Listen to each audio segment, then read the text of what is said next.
महाराष्ट्र राज्य ग्रामपंचायत कर्मचारी union NGP यांच्या नेतृत्वाखाली जिल्हा परिषदेसमोर वेतन न मिळाल्यामुळे सर्व कर्मचारी यांनी मूक आंदोलन केले। जुलै आणि त्यापूर्वीचे वेतन व भविष्य निर्वाह निधी जमा न झाल्यामुळे जिल्हा परिषदेसमोर कर्मचाऱ्यांनी आंदोलन केल्याचं पाहायला मिळत आहे।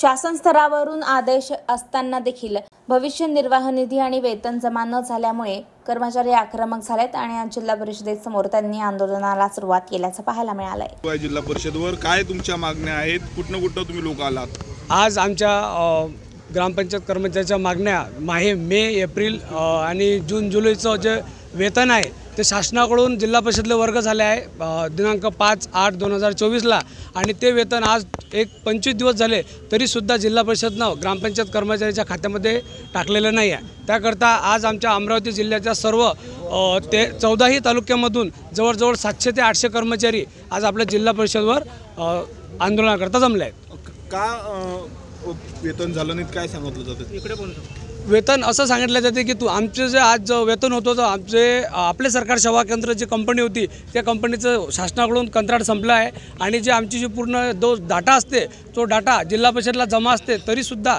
डाटा जमा असूनसुद्धा आम्हाला जे आमचं वेतन आहे जे तुटकं पुंज जे वेतन आहे ते आम्हाला कमीत कमी 25 ते 26 दिवस झाले। आज सणासुदीचे दिवस आहेत, पोळा आहे, रक्षाबंधन आहे, हे असूनसुद्धा आम्हाला पैसे जमा झाले नाहीत। किती महिन्याचं एकूण पेमेंट आहे? 3 महिन्याचं मे, जून, जुलै 3 महिन्याचं पेमेंट बाकी आहे। आता काय भूमिका आहे तुमची?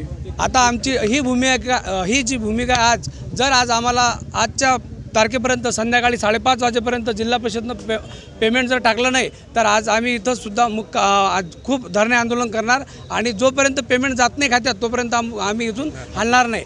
आणि माननीय शिव साहेबांना अशी विनंती करतो की त्यांनी आम्हाला सभागृहामध्ये न्यावं आणि आमचे जे वेतनाबाबतचे GPFचे आणि जे इतर काही मुद्दे आहेत राहणीमान भत्त्याचे आणि वसुलीच्या अधिकाराचे 19 महिन्याच्या राहणीमान भत्त्याचे सर्व जे आमचे जे मुद्दे आहेत त्या मुद्देसूद आमच्यावर म्हणजे हे करावं, चर्चा करावी आणि आम्हाला आमचा पगार आजच्या तारखेत देण्यात यावा। शेवटला किती कर्मचारी आहे अमरावती जिल्ह्यामध्ये? आज अमरावती जिल्ह्यामध्ये आमचे जवळजवळ 1300 ते 1400 कर्मचारी आहेत 14 तालुक्या मिळून, पण आज आम्ही जवळजवळ 700 ते 800 कर्मचारी जमलेले आहात आणि अजूनसुद्धा काही प्रवासामध्ये आहेत, येण्या जाण्यास थोडासा अडचण निर्माण होते, त्यामुळे आज जवळजवळ आम्ही 1400 ते 1500 कर्मचारी इथं धडकणार। आपलं नाव आणि पद? माझं नाव मी यशवंत केसरी इंगळे, बुलढाणा जिल्हा अध्यक्ष आणि विभागीय सचिव आणि आमचे मंगेश भाऊ